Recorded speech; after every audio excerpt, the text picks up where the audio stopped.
And now, from beyond our dimension, this is the JeffMara podcast. Here's Jeff.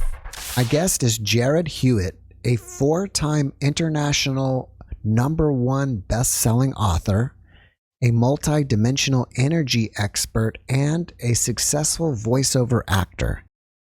Jarrad co-wrote a book with our previous guest, Dee Wallace, that uses a bunch of frequencies and symbols they put together in what they both refer to as the creation formula. And years ago, the famous Dolores Cannon said this is alien tech. Jarrad, thank you for joining me today and welcome. Yeah, thank you for having me. I'm glad you mentioned the Dolores thing. I thought that was when she first said it, it kind of struck me as a little bit odd because I have had odd experiences my whole life, which we'll talk about. But when Dee and I were first started working on that, people would say things, or it was almost like literally that scene in The Matrix where all the numbers are trickling down. I would just see numbers everywhere. And so I started putting them together and keeping tabs on everything and realized they were sort of frequency or energetic signatures. And when Dee had shown Dolores, who published one of our books that we did together, she was like, this is alien technology. This is really, really amazing. And we both kind of went, what did we get into here? Wow.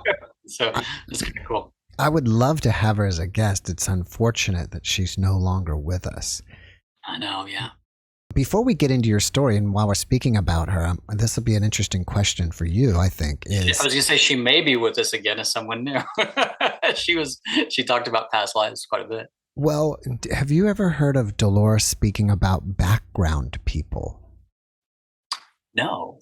And Can you tell me kind of what the concept is? well, that there are people on the planet that are just like bots, like in a video game, non-player characters. Like if you play a game and let's say you're playing with your friends, but there are other things that you have to fight and shoot in games. Well, there are beings on the planet that are humans like you and me that are not, they're without spirit or energy.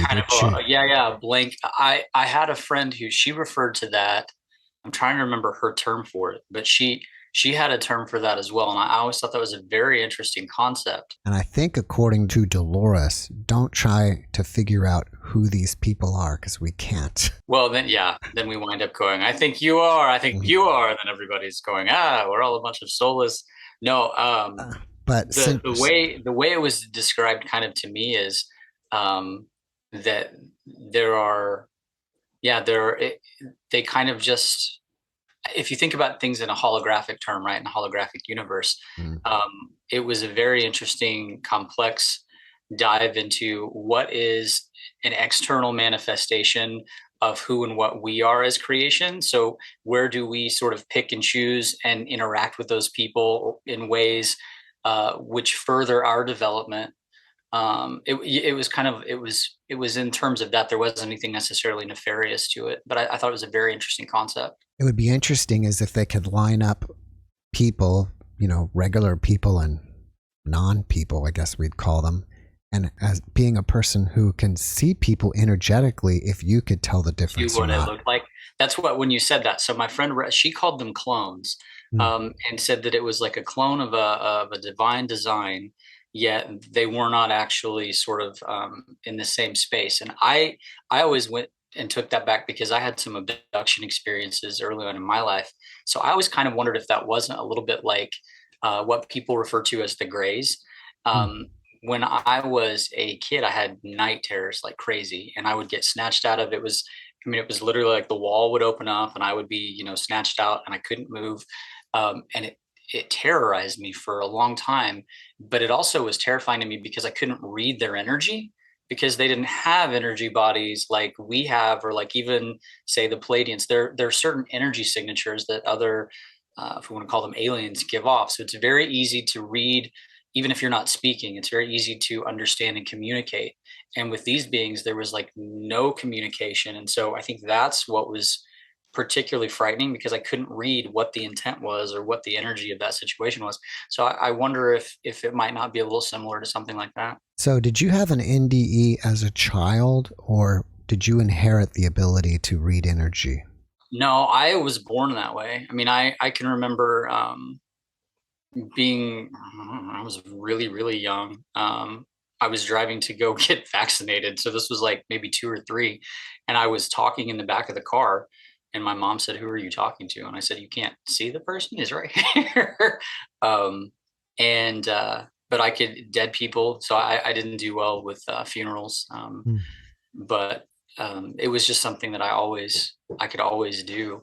And as I grew, I grew up in a very religious household, and so it goes back. It's kind of an interesting dynamic. My mom, her mother was married off at like 14 to an I think he was an Episcopal preacher, and then they ended up getting a divorce, and then she married a Southern Baptist. But her mother and her mother's mother, all of these people had that ability to, whether they had dreams that would come true or whether they could see energy or sort of interpret things, they all had that. And then they all married these very strict masculine energy religion figures. My little sister, who probably wouldn't appreciate me announcing it to the world, but she is a doctor in California now, but she can do the same thing. I remember she came home, we were all on holiday one time, and I had been in her room doing some meditation and kind of speaking and opening some things up. And she walked in, and then she came right back out and she said, "Would you please tell your people to get out of my room?" Wow. So, but for me, it's been since I was little, and it was just, I got I got dueling messages. One was like, this is what, because again, putting it through the lens of the sort of religious background I grew up in, it would have been like, oh, this is what the prophets could do. But then it would be like, oh, but also you might be a demon. And so there was that kind of constant conflict, and that caused me a lot of, let's say, issues growing up. But it was always there. Did you ever have a religious interpretation of what you were able to do? Yeah. So I shared that conversation with my mom, and to me, it was like, I'm talking to Jesus. You don't see this person. And so there are plenty of what I would consider to be ascended master energies that are sort of just flavors of the one energy themselves that I can see and talk to.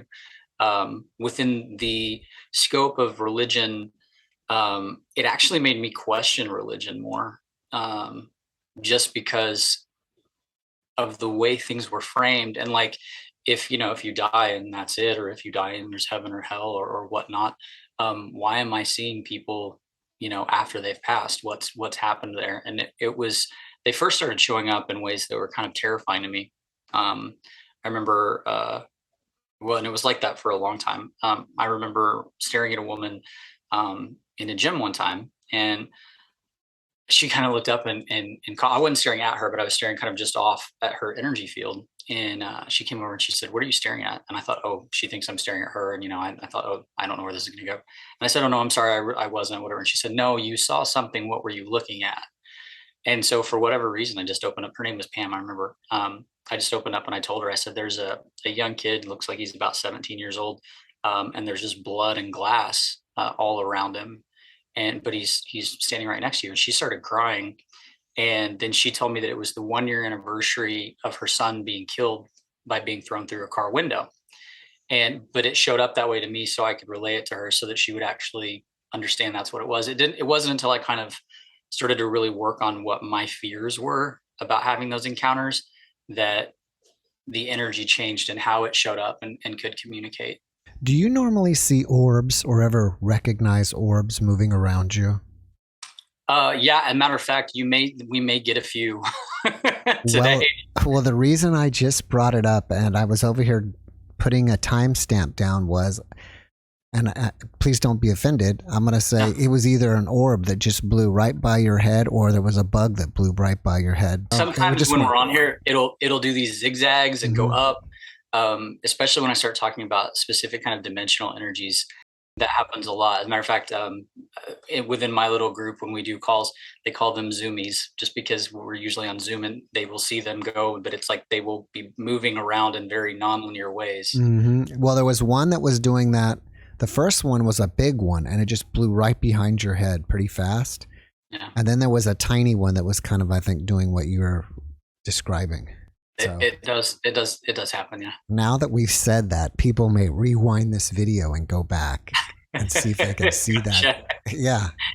There was one time I was talking about angels, and it looked like a feather was coming in, and I was doing this to show people like there's not a feather. It was just the camera. It was a weird moment, but it was neat. Earlier, you were talking about night terrors. There it goes again. Did you see it?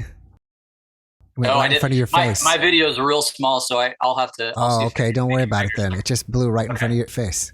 So you were talking about night terrors earlier, and then it kind of sounded like that you were seeing beings. So were you saying that during your night terrors, this was happening because you were seeing beings or aliens? Yeah. So I'll back up for 1 second. So when I was really small, I was actually sleeping on ET sheets. So I think it's hilarious, both the ET, but also the D. Wallace connection. Yeah. I had this, to me, it felt like a feminine, it felt like a female, but it was all pink, kind of draped in cloth and robes. I couldn't make out a face, and came and got me out of bed, woke me up. We walked into my closet where it was kind of if you've ever seen like Stargate, you know how it's just water, you kind of go through the water. It looked like that. Right.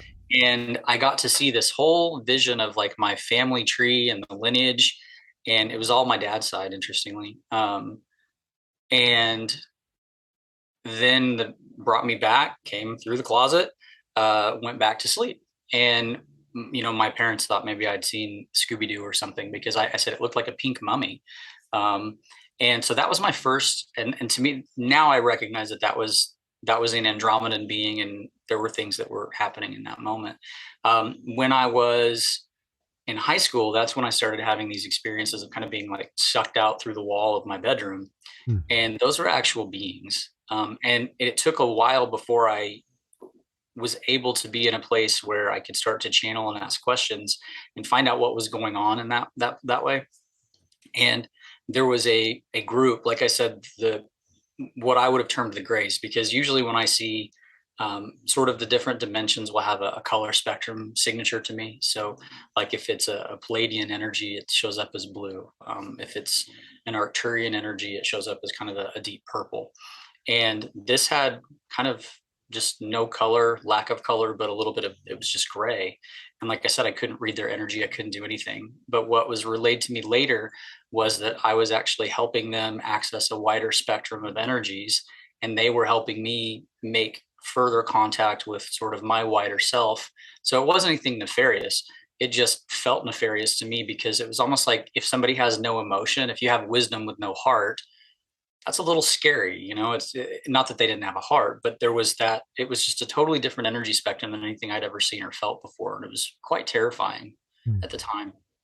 Have you ever asked yourself, why me? Like, why are these Andromedans, Pleiadians contacting me? And if you've got an answer, what is it? So as a kid growing up, because I really thought something was wrong with me. I mean, I thought I'm a freak. None of this is right.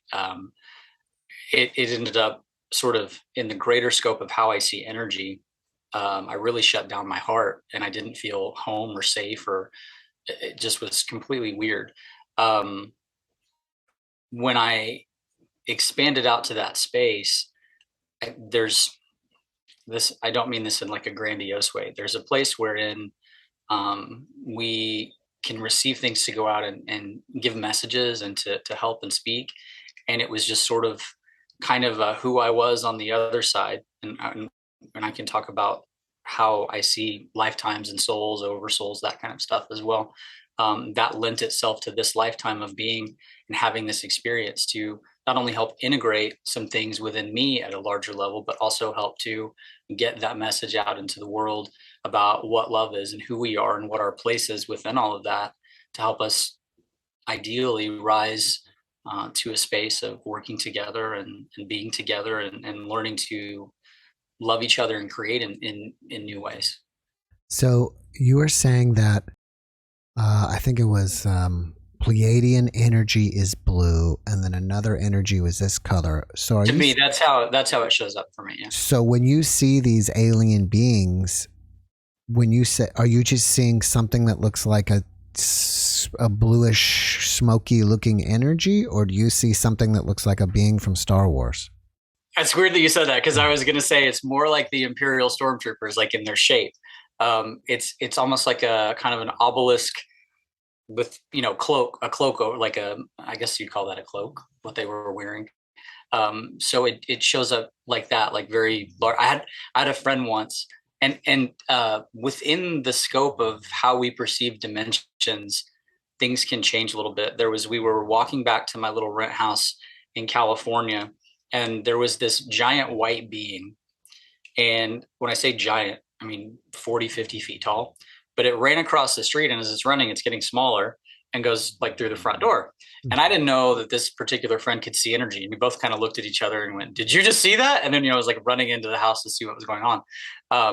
But yes, so to me, they look more like those kind of, there's sort of a tall cylindrical with a color signature to it. Do you usually see the beings in a conscious state like you just described, or like an out-of-body state, like as if they pulled you out of your body and then you interact with them? Some of them, initially, it was more of like I had to be a little out of body, because I think the resonance with where I was versus where I needed to be in a space of receptivity was not there. But no, so like when I was working on one of my books called Love, Life, God, The Journey of Creation, it was almost like there was like a little cafe in my apartment, because I would just see those. It was very Palladian, very Arcturian, and it was those energies kind of hanging out together and coming and speaking. And so but that was all in a very conscious state, which is funny to me, because originally I had an experience where I kind of blacked out and found myself outside of a Barnes and Noble. I'm blacking out sounds like the wrong way to say it, but I don't remember going in there. And I had walked out with a book called Seth Speaks, and I was terrified, because I was like, why did I don't remember going in here. What is this? And anytime I would actually go near the book, my mouth would open, and it just freaked me out. So for a long time, I thought that channeling or anything like that was, I'm going to be gone. Something else is going to come in. I don't know what that is. And, is it good? Is it bad? Is it whatever? And then no. So when I actually then tried to start exploring that more, it was just made known to me that it's an expansion of the one consciousness that we all are, but from the individuated state, learning how to move into that wider space of unification and oneness. It does feel a little different. I will say that. Like it's. I could have a broken arm or something and be in pain and move into that space, and it's like I'm ready to swim, 20 miles or something. So there is a sort of rejuvenative, just exciting love that comes with that energy.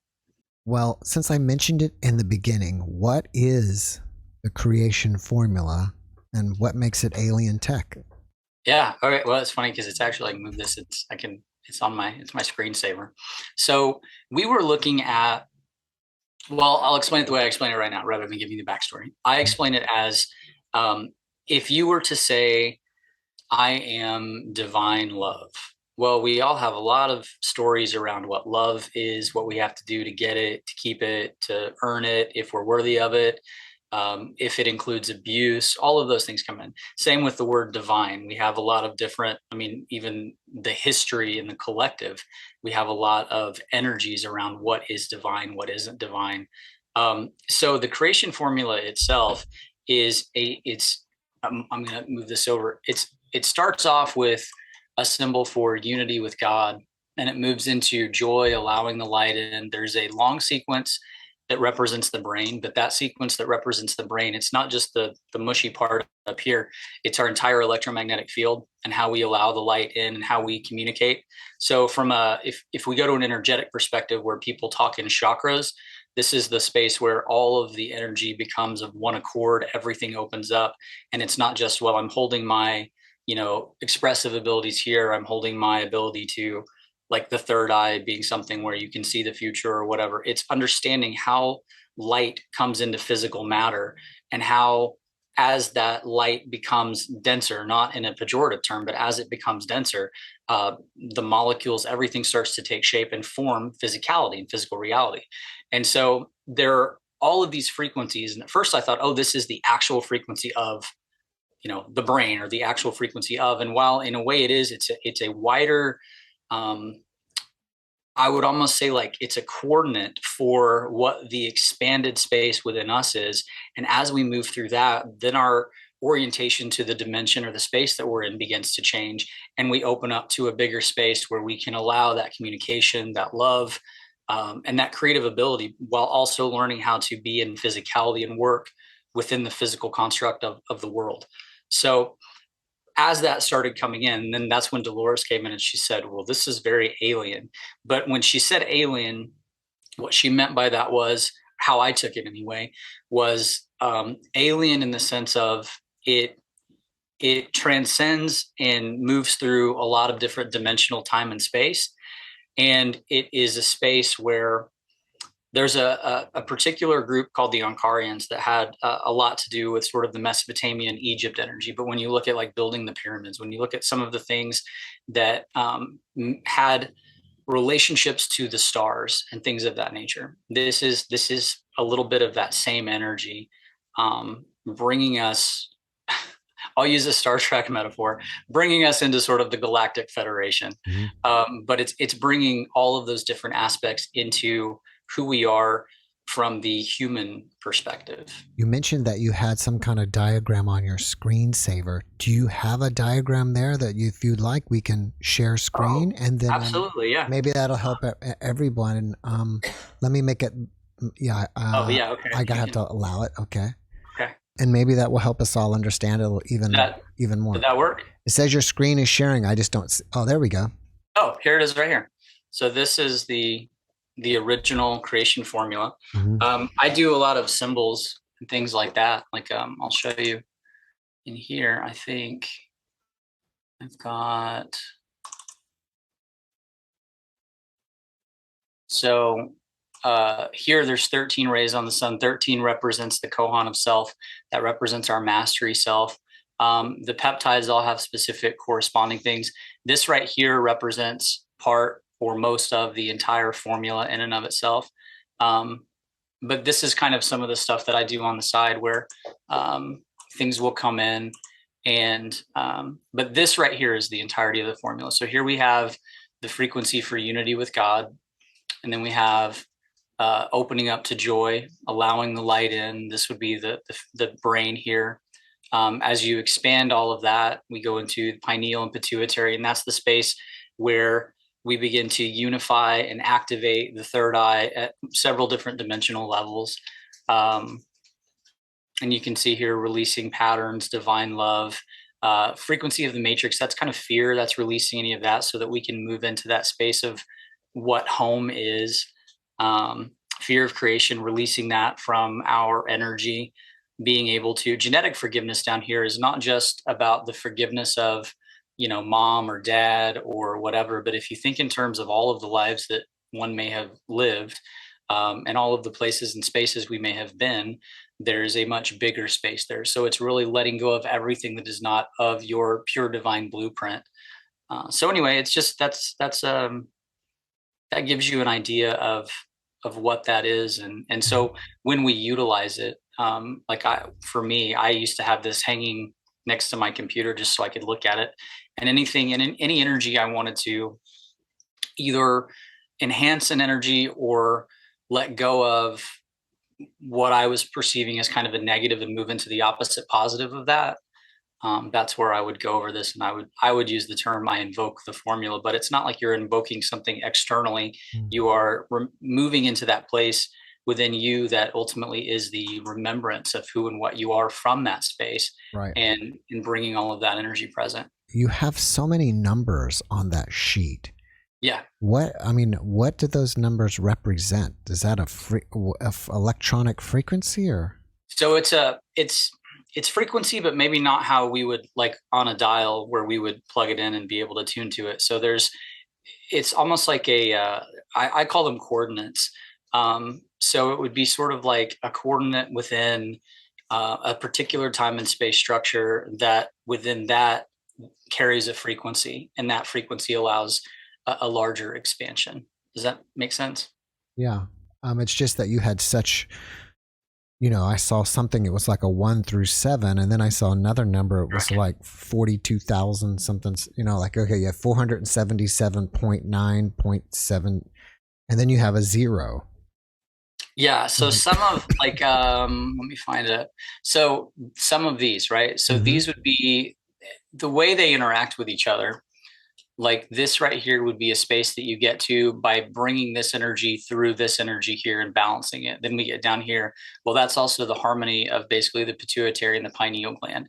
So in doing that, we start to move, expanding what the frontal lobe is. The 477.9.7, that's where I say like the coordinates of, because it's not like it's 477,000. Right. It's a specific, specific kind of number there. And how did you come up with this?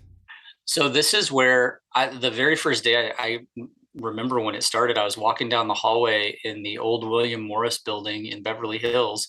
And I just started, it was like that scene in the Matrix where Neo kind of wakes up and everything and I just started seeing numbers.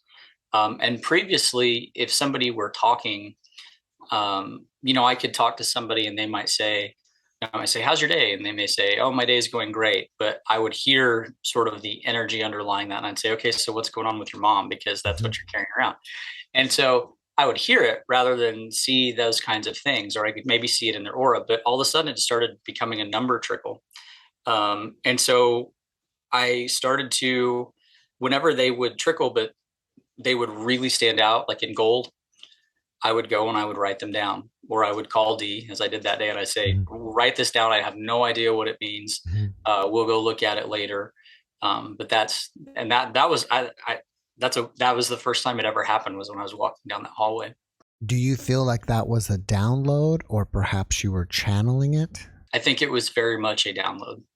I think that was sort of, so part of how I see things is, I always talk about free will and that, we're always in a space of free choice. And I think within the scope of free choice in a wider space, that was part of what I came here to experience and bring forward. And so I think that there is a part of me, you can call it the higher self or the oversoul, depending on, your liturgy for everything, but that has been there to both guide and sometimes pull me along, because sometimes I'm a little stubborn and don't want to go. And so in that particular space, I think that was very much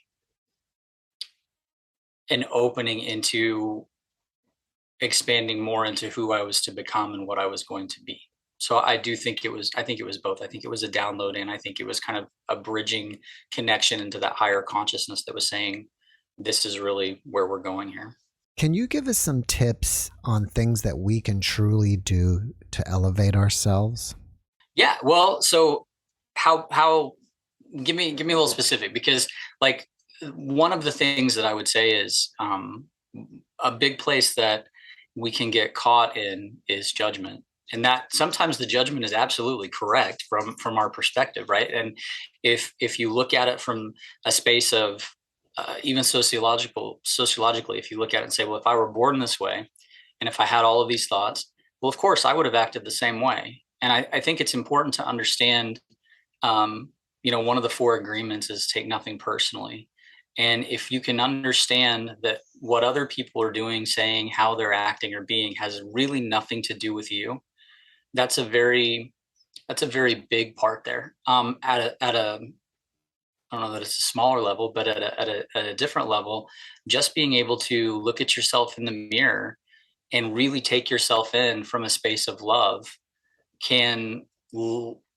you might be surprised the sort of pain or the hurt that initially comes up that you've been holding through that lens or that filter. But the more you can fall in love with yourself, and I don't mean that in the cheesy kind of way, but really, really learn to appreciate who you are, and then learn why you are. We are like if I'd have been born 10,000 miles away to a different family, that was one of the things that really got me on this journey of, realizing it was all energy, because I realized that a lot of the things that I thought and a lot of things that I felt based on how I thought, those, I could have a stroke, or you could cut my head open and poke a little part of my brain, and I might be able to smell the color blue, and I might have a whole different outlook on life. So what was innately me, and what was learned, or what did I perceive was put upon me? How did I take those things in? So I really think that just in elevating the self, learning to love the self, and learning why you are the way you are, and then being willing to be another way, if that's the journey that you're willing to take, is very important. And I mean, I would say important because overall, we all cycle through our lifetime and we wind up back with God, and how I view it. So, what is important is sort of relative to who we are as human beings. But I think the more that we can realize that we're not separate from each other, or from what we would call God, from that energy, from consciousness, I think the more and more we can really, and not know it here, but really feel it here, that puts us in a whole different space to live life and create from. I literally recorded an NDE guest yesterday, and she was telling me that kind of what you're saying, and this is to add to it, that us being separate is an illusion. Would you agree with that? I would.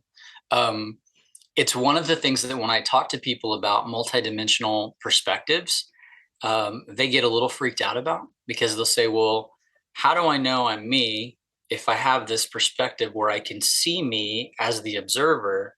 It can create a space where they worry about almost like a psychiatric break. And it's not anything like that at all. It's a realization that this person that I am is the individualized experience of that greater whole.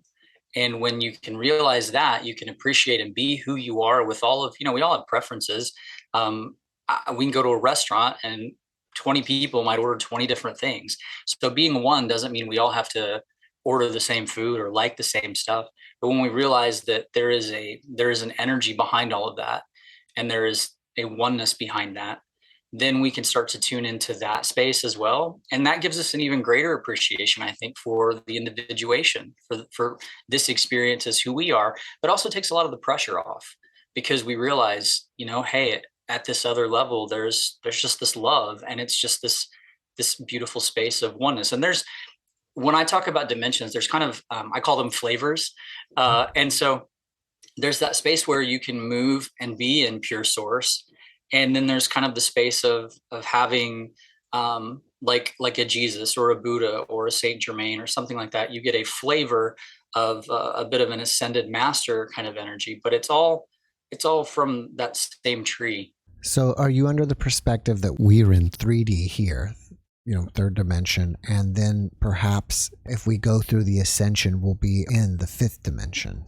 So the way I describe 5D is, so 3D to me is that's a good question.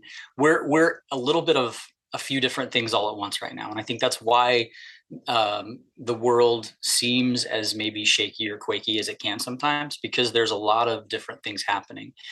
Third dimensional, like if you look at it in terms of mathematics, third dimension has a very solid, we understand that to be one thing. If you look at it in the terms of energy, third dimension is where we come into experience and we choose and create through both having the veil drop, and then we experience the contrast, and we learn to create from the contrast. When we start to, fourth dimension for me is more of kind of a bridge into the open heart. So that's a place where we start to experience more synchronicity. We start to, of course, with the advent of smartphones and cookies and things like that, that kind of gets a little bit in there, but it's where you would start to receive the same messages from the same people. You start to really, so by the time you step into a space of what I would term the fifth dimension is, that's where you're living from the open heart. That's where you're in that flow. That's where you're able to have the guidance, and it's the wisdom as well as the discernment, as well as the love. All of those things are moving together, and you're having a very different experience. Now, I'm not of the perspective where when we get to that, we just like transcend off the planet. Yet my experience of that is when you have that experience, it's almost like you're in your own little spaceship and we're each in our own little holographic spaceships. And how we feel is, or those feelings or those vibrations is ultimately where I would go with it, are the coordinates that set up where we're going in that ship, the people we're going to bring into our field of interaction in that ship, and how we're going to experience life. So as we start to change all of that, and that's where I go with the fifth dimension, that is changing the entire GPS system of what you're experiencing, and therefore it allows your entire life to start to look different. So in a way, it kind of does look like you've gone into maybe a new timeline or a new planet, but you're still you, but you're just an elevated, more expansive version of you. Back to when I was asking about tips to elevate ourselves. I guess that's really what I was referring to, is to become more elevated, more expansive. And I think whatever you gave me will definitely help with that. Are there other things that we can do to elevate and expand ourselves? So from my perspective, everything really does come back to, in one shape or form, love. And that would go to, like, biblically, in this, whether you have a Judeo-Christian background or any other background, it's many different religions say the same thing. It would be, love the Lord thy God with all thy heart. Well, if you understand that God is energy and God is everything and everyone and everywhere, then if you truly love that, and if you love your neighbor as yourself, and unfortunately in today's world, a lot of us don't love ourselves, and so then we don't love our neighbors either, or we have places where we judge ourselves and we hold ourselves to certain criterias. So then we want to hold those judgments and hold other people to those as well.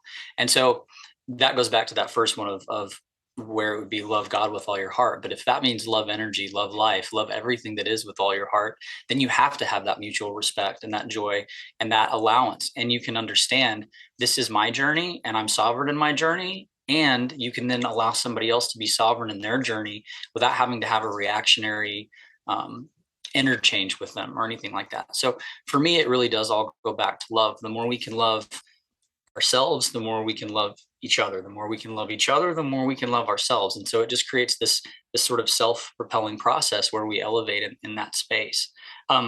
Like, as far as physical things, sometimes I'll tell people, just, take a social media break, turn off the news, go for a walk, ground yourself, go for a swim, whatever it is that allows you to feel connected. Because in that space of feeling connected, that's where you can really open your heart, and that's where you can really invite all of that energy in. So it's kind of depends on the lifestyle that one person may lead. Some people would tell you, oh, don't eat this or eat that. I haven't had, I have my own beliefs about all of that, and to me, it's just as you believe, you receive.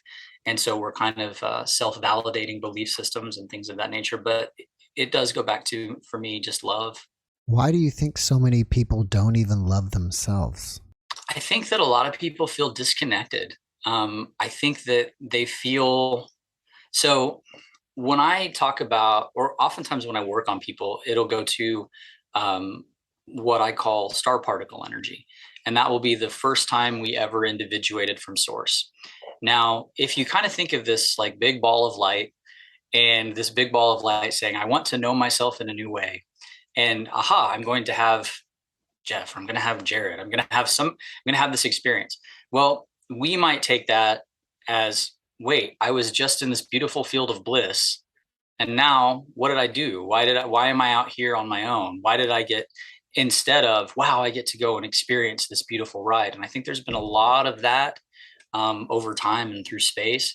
But I think it really does come down to feeling disconnected from love. That's why I said it goes back to love for me, because if you feel disconnected, if you feel like you are ultimately not in a universe that loves you, nourishes you, supports you, and this gets into our child psychology and our upbringings with our parents and all of these things. But if you ultimately feel unsupported, you don't know how to fully love and support yourself, and then you're thrust out into this world and you're expected to have a job, make a living, kind of propel all of these machinations that maybe aren't really working for a lot of people. And that just makes people even more angry, but they don't know how to get back to that center point because maybe they've not really allowed themselves or been shown how to experience it in this lifetime. So you're able to see people that I guess you would say are on the other side, but are still with us here, like Right. the boy that you saw with the blood on his face. Yeah, I was laughing at that because my parents always doubted things, and my grandpa had a specific name for her. And when I was helping her move one day, I said, "Grandpa's here," and she said, "Oh no," and I called her by that nickname, and she'd never shared it, and her mouth just kind of went. And she after that she kind of believed, but yeah. So what dimension would you say those beings are at that point in time? When I talk about like 1, 2, 3, 4, 5, 6, 7, 8, 9, 10, as we move into, once you get into about fifth, sixth dimension is about where it starts. Your orientation to all of the other dimensions then shift. So it's not like a lateral or it's all more of a cohesive source field, and everybody's just in kind of a different point of that field. Like, so when I was talking about within the creation formula, how I view those as sort of coordinates within the one larger energy field, that's kind of, and different beings based on if they are coming to deliver a message or if they have had some sort of systemic shock and they're not wanting to move over, will be coming from a different space within that larger space. Does that make sense? So it's not necessarily that they're in a particular dimension. I know going, it's not like, oh, they're in heaven, oh, they're in hell, oh, they're in purgatory. There are, from my experience, how I see things, life is very much infinite. And, I've worked with people where I've gone, oh, I'm seeing this whole past life and this whole experience for you. So, but there are also places that we go between lives. And I've told people before that outside of time and space, so without time and space as a reference point, you could be living this lifetime here right now, as well as 1,500 years ago, as well as 1,500 years in the future, all simultaneously. There is no, there's only the focal point of who you are as a soul and what you want to create. And so sometimes people will leave little echoes of themselves because there's maybe an unresolved trauma or there's something unresolved here, or the part of them that still feels an attachment to Earth and to who they were with will come through as the version of them they were in this lifetime to communicate certain things. What is your perspective on near-death experiences and life after death? Oh, I think it's very real, especially, well, all of it. However, there is, and I know people would say, well, people who are not religious at all had a religious experience or things of that nature. I think there are enough archetypes within our shared collective memory that sometimes that's more of what is happening. But I would say more than not, and it can be an unconscious belief as well, but it's as you believe. So if you believe in a punitive universe and that you believe that people are ultimately evil and need to be punished, you may experience something where you cry out for what I would say is love or for forgiveness or for that energy so that you can understand there's an upliftment there where you can move into that unification. There are plenty of instances where people who, maybe were not religious at all or considered themselves not the greatest humans had wonderful experiences. And so I think that's just that space of moving and sort of skipping the part of the judgment. One of the things that seems to be very much within the scope of all of that is the life review. And that life review, I love it when people will say it felt like I was there for months, but it was a split second, because I've been in those meditative spaces where it feels like 5 hours have gone by and no time has passed, or I've had the opposite occur as well. So that's very much kind of a dimensional transition to that space of who we are outside of time and space and going back into. And it also goes to who we are in this embodiment and what we need to be able to move into that next phase of our existence. And so that's where when people say, oh, I met my wife who had passed on, or my grandparents were there, or it's all of the things that also maybe still need to be healed within the spiritual being that we have become in this lifetime. And as we move through all of that, and it can feel like 500 years, but it can be in the blink of an eye. We're also learning that, wow, I'm also more than just this one self. And so it's kind of, I had a friend one time describe it as like, if you had gone out all day in a pair of shoes that were too tight, and that death was just sort of like taking off the tight shoe. But it takes a little while for your energy to expand out and be able to really see, and for you to be able to see the scope of who you truly are and all of that. We were talking earlier about Andromedans, Pleiadians. Do you consider yourself a starseed? It depends on how you define starseed, but yes, there is a place that there is a place from sort of I'll use the term ambassador, where it would be like Palladian and Orion and Andromedan. They all sort of have sort of a little outpost where there's some energy of all of that. And I very much resonate with that being my home. So I don't know. I don't know that I've ever said starseed, but because I don't know that anybody's ever asked me that, but internally, that's where I feel is home for me. And so I do feel there's a little bit to that. Yeah. Have you ever meditated or somehow seen a past life in that region of, the galaxy or the universe? Yeah. And that's why for me, that feels so much like home.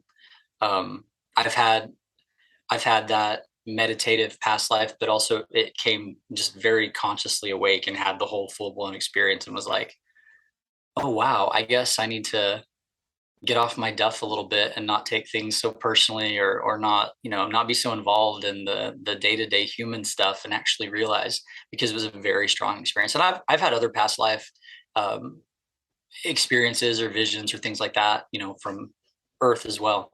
But that was the most powerful one where I went, that's home. That felt home to me. So earlier today in my research of you, I was checking out your YouTube channel, and I don't think you call it a meditation, but I felt like it was a meditation. And I basically meditated to one of your videos, and it's called the Andromedan Doorway. I think that's what it was called. Okay.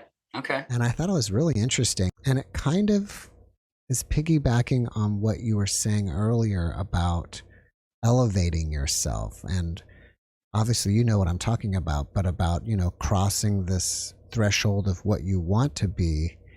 And you may be if you're feeling anything that's resistant to it, maybe, you need to discover what, your resistance. Can you comment on that? Yeah, well, so when you said like things you can do to elevate, so one of the things, what I called it was an energy journey. Mm-hmm. And I call it a journey because for me, like, meditation is kind of like you still your mind and see what's there. These journeys are more about allowing your higher self, or however you want to call it, those overtones of consciousness, for you to really access that. And every time you go through the journey, your whole energy body starts to shift, so that the next time, if you do it again or do it again or do it again, you'll always have a little bit of a different experience, and you can grow with it. But yeah, so but what was the question? Because I got excited about the Andromedans. Oh, well, I was just saying that during the journey, you will ask, what do you feel right now? Or what do you experience? And like, let's say if you're experiencing whatever it is, that may be what's resisting you for becoming what you really want to become. Yeah. One of the things that I sent out recently was, because this came very full force in channel, was, how do you feel? But it wasn't like, like we ask our kids, hey, how was school today? How you feel? Mm-hmm. Fine. It was really, no, how do you feel? Get in touch with, and in doing that, it was like, whoa, I don't know that I feel. First of all, do I know if I want to go into my feelings? Because are they safe? And then when I do go in there, if there is some fear, or if there is that dissonance with, I'm not where I want to be, but I don't want to consciously recognize that. All of these things work as like drag in our field. So it's kind of like trying to, run up a mountain with a giant open parachute behind you with wind coming. It's pulling you back while you're trying to move forward. And so being able to move into those places of seeing or understanding, wow, this is this is my resistance, this is my drag, and then being able to feel into that. Because a lot of times we will hold the resistance because we feel like if we ever feel into it, it'll overtake us and we'll never come out of it. Yet as soon as we allow ourselves to feel it, it's like, oh, I'm not pushing against it. And it's sort of that universal cliche of, what you resist will persist, but it's because that's where your focus is. And so you're focusing on, like when I talk about freedom, for example, with energy, I will always talk about freedom not being the need to escape. Because if you're feeling like you want freedom so that you can escape, you're going to perpetually create models within your own consciousness to escape from, to achieve the freedom. And so when we're looking at that space of letting go of the resistance, it's like, oh, I realized there were thoughts there, but I realized the thinker of those thoughts was me, or was a different place within me. And now I can just let it be. And if I can let it be, it just kind of, it's like the sky doesn't worry about the clouds. If there's a cloud, it just moves it on through. And that's kind of what happens with our energy bodies when we get to that place. Do you think that there are common themes for most people on why they're not able to get what they want or what they're trying to manifest? That's an interesting question. There are a lot of common themes. And it would be really interesting to me to look at, like, meet somebody from 200 years ago and look at what they were trying to create or why, and what might be resistant. A lot of it is just the story that we've told ourselves about what we have to do or be, or change in order to get the things that we desire. And there's also a place, though, where we feel like we've got a lot of time invested in certain stories. And the example I like to give is, if you've spent 10 years trying to put a puzzle together and you're one piece away from it, but the universe and all of its wisdom sends you some new puzzle piece and you're trying to cram it into this old puzzle, when really the universe is kind of trying to say, that old puzzle isn't you anymore. That's not really what you ever desired. It's what you desired based in all of these other modalities or thoughts or fields or whatever. Here's a new puzzle piece. Start doing something new. And a lot of times we resist that because, we go, me want. And it's that kind of ego space. And I don't mean ego, and it's not a negative thing. We all have that. It's how we define ourselves or how we identify with ourselves. But I think probably ego might be the big common denominator there. But it's just how willing we are to shift into something new, and how committed we are, and then what it is that we're committed to. Sometimes I'll meet people who are very committed to, creating money, yet they have a lot of different core beliefs around money being evil, or people abusing money through their power, or money equals power, and then that turns people bad. And so they're kind of going after something that they have all of this energy pushing against as well. And so I think as just a wider way to contextualize that is a big theme I see with everybody. It's just about, what is it that you're trying to create, or what is it you're trying to pursue? Is that something that is actually you from the heart, like your true nature? Is that something in resonance with you, or are you trying to prove something to somebody else? Are you trying to validate an archetype, or who you thought you were supposed to be, or who you were told you were supposed to be? And in trying or wanting to create those things, what are your beliefs that you're holding around the entire process and around the thing or the person or whatever it is itself? That's where all of that different drag is created and held. You're originally from Oklahoma.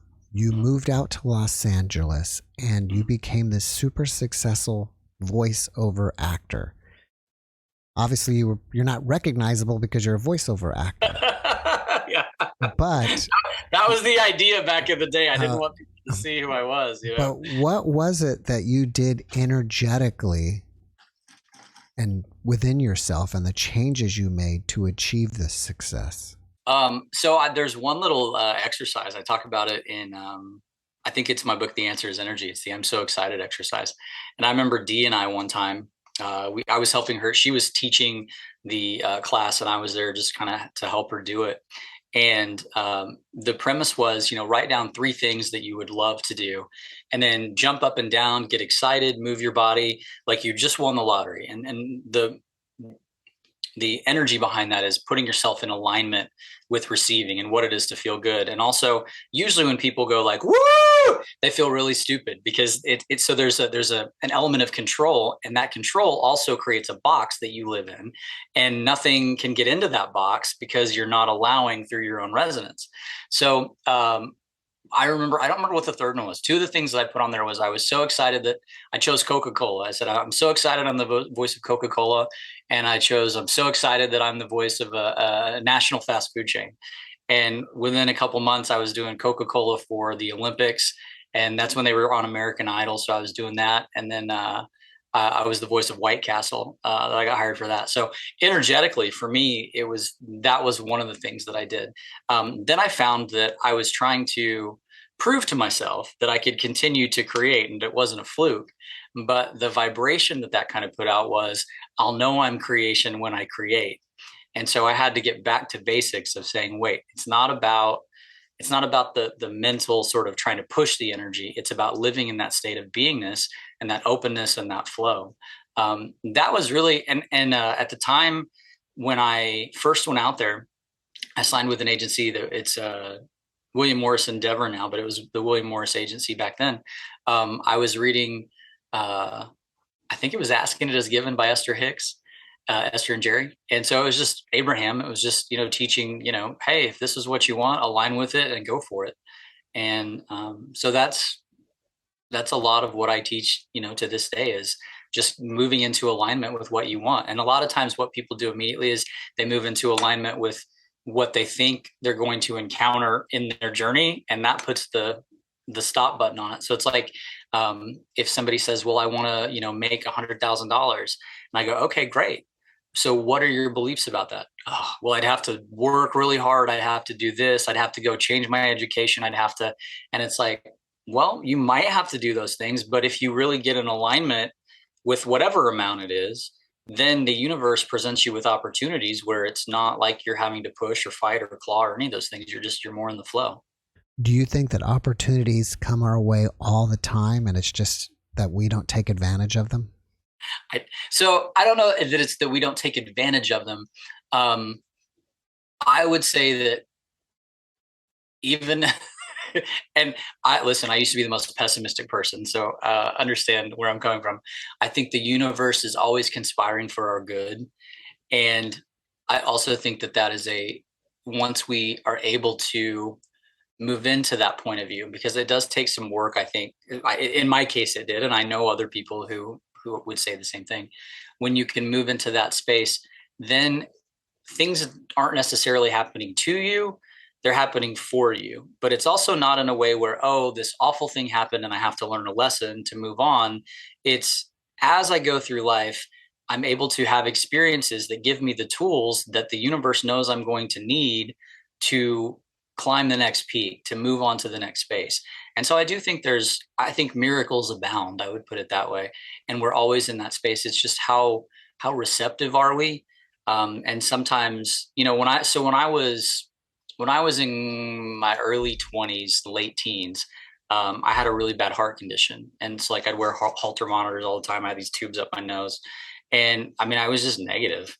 But of course I was negative because my experience was not fun. And I had this moment once when I was just kind of laying there and I just was like, I'm done. I'm over it. Like, just kill me. And I kind of energetically just was like, okay, what if I just died right now? Well, nothing happened. So it was like, okay, well, if I'm alive, maybe what do I want to do? Well, I don't believe I can do XYZ because I can't even get out of bed right now. Okay, but if I could, what would I do? So I just kind of started working towards what would feel good, what would be that space, while also doing what I could to stay in the flow of taking those steps, however big or small they were, to align myself so that I wasn't just trapped in, living a fantasy, because I needed to embrace the reality so that I could also help to start healing. What is it about love that makes it so important? Well, it's not that kind of human love. Like, it's not the romantic love. It can be. Certainly that's fun for sometimes, I guess. It can probably not be fun. But it's that space where, when I would say love, it's the place of, So when I talk about divine love, one of the things I always say is that in a place of divine love, there's no harm to self, no harm to other. And that's sort of like the low point of divine love as you move out through the different spectrums or dimensions of divine love. You move into a space where there's total acceptance, but it's not just an acceptance like, oh, well, I accept myself however I am. If I'm, 50 pounds overweight, or if I'm 20 pounds underweight, or if I have no hair, all of those things. It's feeling the acceptance of that one unified field that a lot of people, when they talk about their near-death experiences, they talk about this all-encompassing feeling of love. And that all-encompassing feeling of love also involves forgiveness, where because a lot of people hold that they have done things in their lives that are unforgivable, or that if someone else knew it or saw it, that there's no way they could be loved. And so that in and of itself starts to form that drag and that pushback around how much love we will allow, how much self-acceptance. And so from that space of love, we start to feel into what is it to be totally accepted? What is it to be totally held? What is it to be totally nourished? And as we go deeper into that, our defenses melt away and we allow ourselves to really become that energy. And then from that energy, life actually becomes fun as opposed to a struggle, or it changes. Like I said, going back to that little GPS example I gave, it changes the navigational points so that we can start to move and go wherever it is that we're wanting to go. And we're doing it from a completely different head and heart space. We're doing it from a different, that was a bug. Something zooms by, that was a bug. I didn't see that one. Okay, we're doing it from, there's a flight here now. We're doing it from a completely different space. The title of your newest book is The Answer is Energy. What does that mean, and how does that apply to our daily lives? So that was based on kind of a question that I asked. So growing up, I broke one arm 4 times, one arm 3 times, broke all my toes, gashed my face open, stitches in all kinds of areas. I had a belief that I was broken. That goes back to what I was talking about the gift that I had. I wound up, when I was in 3rd grade, I gained like 109 pounds, I think it was. So by the time I was in 6th grade, I was morbidly obese. I weighed, at my biggest, I weighed a little over, I think around 370 pounds, because I was eating to try to both drown out a sorrow and connect with like a joy, connect with sweetness of life, but also to try to ground in energy that I didn't understand.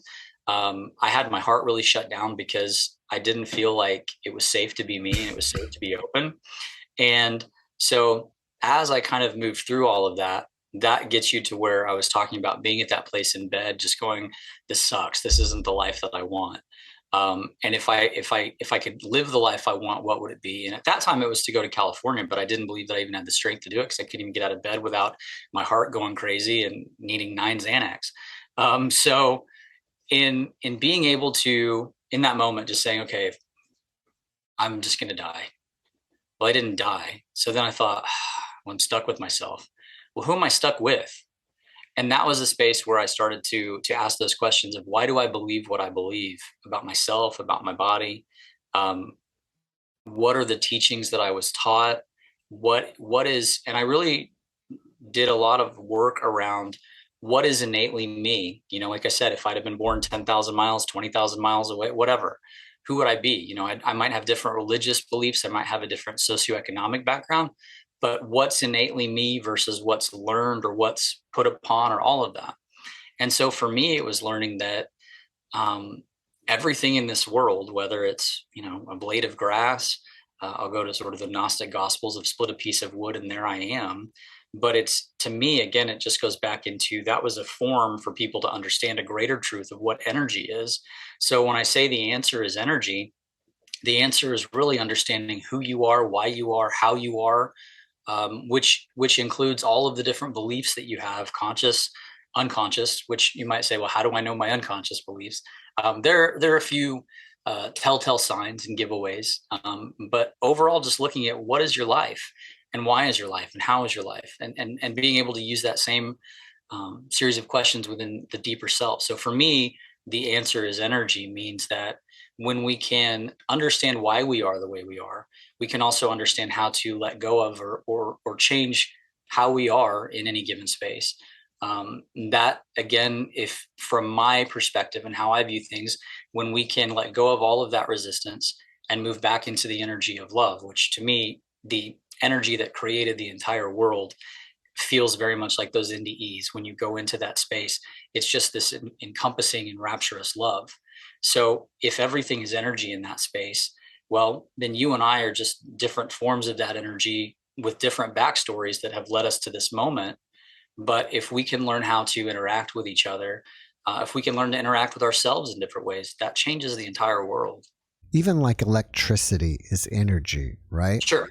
Yeah. So if, like the electricity that's running through your wall socket, if you could Right. feel that electricity, would that feel like love? Like energy itself is love. That's my point. Well, have you ever shocked yourself? Yeah, but it didn't feel like love. It didn't feel like love. Yeah, I was gonna say. So that's a really good. I like that you. I like that because to me that goes to sort of the different spectrums and how. So yes, that is energy, and that's how we kind of think of energy in that current of flow. If you come down into a denser physical reality where energy flows in that perspective, it's kind of like an eelfish in water, right? Like if you have enough water, the energy can just sort of flow and it's not anything, whatever. If you don't, you're going to get, zapped. To me, that goes to the different fields and the different kinds of energy. And those different fields and kinds of energy have a little bit of a fall into the dimensional categories, but also within the denseness of how light itself physicalizes. And so energy in that state of I'm shocking myself would be more of a physical experience of an energy that has been tuned to a specific frequency for a specific use on the human plane in a third or fourth dimensional world. All right. Well, we spoke earlier about, the book with the creation formula, but I've never got what book does that come from? So Love Life God. Well, Dee and I both have on our websites, and I have with mine. You get there's like a 60-minute walkthrough, I think, where it explains. But I've got symbols and things that are extra to that. The original creation formula is a book called Love Life God: The Journey of Creation, and I start with some of the original frequencies that very first came in. Like for example. 167 was the fear of creation. So fear of creation was its own chapter. And so I talked about that energy and what that is and how that is and how to move through all of that. So I think in that book, there were maybe 6 or 7 main frequency points and how to move through those. But where you're talking about the actual frequency itself, the chart with all of the stuff, that is its own sort of being. Okay. What you said was really interesting to me, and that is the fear of creation. What is the fear that people have behind creating things? There's a few. One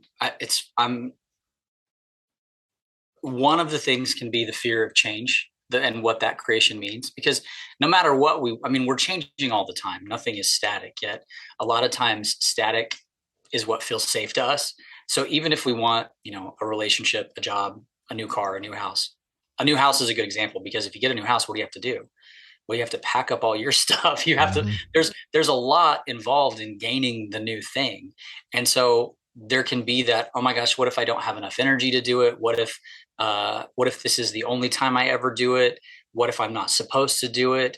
Then it can plug into a lot of different, sort of templates of like the Salem witch trials, right? Like the idea of if I create and I get into this big space, or even John Lennon in the artistic kind of way, am I going to be sought out and, punished or killed? Is there going to be a punitive action for me expressing and creating? So let me hold back there.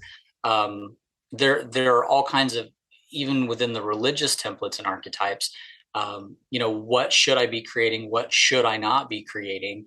And is that in alignment with God? Is that in alignment with what's going to get me to heaven? So it kind of, there are a lot of different fears around that main energy of what creation is, or who creation is. I would even say that. Do you mind speaking a little bit more about what you meant about John Lennon and creating? Oh, so I was just using him as kind of like a template. Like, for example, like if you want to look at the story of Jesus, Well, Jesus came and he knew how to create and do some things, and he got crucified for it. John Lennon is one that I've actually met a lot of people in the arts who have this kind of, they don't want to, it's odd me being a voiceover person saying this, but I'm probably the same experience of, they don't want people hearing them or seeing them, because while they want to express and be known, they don't, because it goes back to kind of that Jesus, I'm not saying John Lennon and Jesus, but it goes back to that template of, if you're known and if you're so big, you get a spotlight pointed at you, and who's going to be attracted by that spotlight, and is there a danger in that spotlight? That's what I meant by the John Lennon. Although I quote, one of the books that I wrote around religion was inspired by Imagine, and so I really enjoy John Lennon. But yeah. Well, you said that even though we don't think we're changing, we still are changing no matter what. Do you think that we consciously have to keep creating throughout our lives for the things that we want or the places we want to go, even though we may have already achieved them? No, I mean, I think that in terms of, we're always creating. Not creating is also creating. And it's not about, oh, who has the most stuff when you die, or who did the most. But we are, our bodies are constantly, our cells are dying and renewing and rejuvenating, or we're always in a state of, I don't want to say flux, because that makes it sound like it's unknown. But we're always in that state of change. And so there will always be change, even if it's just that it's a new day, even if it's just that you have the opportunity to make a new choice, even though you have the same thing for breakfast that you did yesterday, or you have the same thing. And so there's always those opportunities for choice. And so in that way, we are always expanding. We are always choosing. It just is, do we choose to do it? How broad do we want to take that out? How much do we choose to go? And as humanity, moving it into kind of the ascension process, we are moving. It's just a matter of, and it's not that there's a there to get to, because there will always be sort of our journey as creation itself, but it's the evolution of our consciousness and how we're able, this is kind of, I like to tell people, think of yourself as God, or think of yourself as, an enlightened being 2,000 years from now. What we're living right now is just the story of how we got to that space. And outside of time and space, we're in that. So right now we're just learning how to be and how to create. And through that, we are expanding the experience of who we are and how we interact. And that expands the whole itself. We mentioned these books. Do we find them on your website or Amazon? Or yeah, you can go Amazon, Barnes & Noble. My website is my name. It's Jarrad Hewett, JarradHewett.com. Those are on there. The journeys that you mentioned, Audible, my book is on Audible as well, so you can get it for free. There's some journeys on YouTube. If you just put my name in, that'll give you an idea of some of those that I do as well. I thought when you said that, I thought you were going to ask me to do voices or something. No. You said shifting gears. I thought, no. I'm going to wind up doing that. Up next, I don't know. After watching this podcast, people may want to reach out to you. Are you open to that? And if so, how should they do that? Yeah. So on my website, well, there's two different ways if you want. On my website, it's, again, JarradHewett.com. If you go there, there's a thing that you can fill out, or you can just email info@JarradHewett.com. That goes to my assistant, and she'll always relay things back to me. And then if you want, on that website, there's a thing where you can get like 3 free journeys. It's a mini program. It's the thing that I did. One of them is called Release Everything. So it's about kind of releasing all of the daily stressors, but helping us get back into that space, and that space of love. And then there's one for creation, which is money. And then there's one that I call Creating the Relationship of Your Dreams. But it's not even if you're married, or you have a spouse or a partner, it's about creating that relationship with the universe where you just feel like you're held and loved. And a lot of people didn't have that as children. A lot of people don't have that as adults. So it's an important space to be able to feel. But yeah, you can contact me through the website. There's a contact button, or just email direct at info@JarradHewett.com. Well, before we finish up, can you leave us with one last positive message? So sometimes when I'm talking to people, I'll go like kind of an unconscious and say, well, give me a song. And you said that, and I thought, okay, what message wants to be communicated. And I'll feel like a nerd for using this, so please nobody judge me. But it was, I think, a Justin Bieber song. But you should go and love yourself. So I would just encourage everybody to look at what your beliefs around love and lovability, even compatibility for yourself and the space that you're in versus the space that you want to be in, and start to really work on feeling what it would feel like to be where you desire to be, while also allowing yourself to have a new relationship with love, where love is, not the light socket that we're putting our finger in and getting hit with, but that more expansive dimensional connection energy, and realizing that you can have that here. That's what's here. That's what's for you. And so, yeah, love yourself. Jarrad, thank you for that message. And thank you again for being my guest. I really appreciate you, and I wish you success in whatever you're doing. Thank you, my friend. It was my pleasure. I appreciate it. Thanks for watching the JeffMara podcast. I really appreciate you. Another way to show support is through YouTube memberships. And if you do, there are loyalty badges and other perks depending on your level of membership. All you need to do is click the join button underneath the video to find out more. Thank you for your support.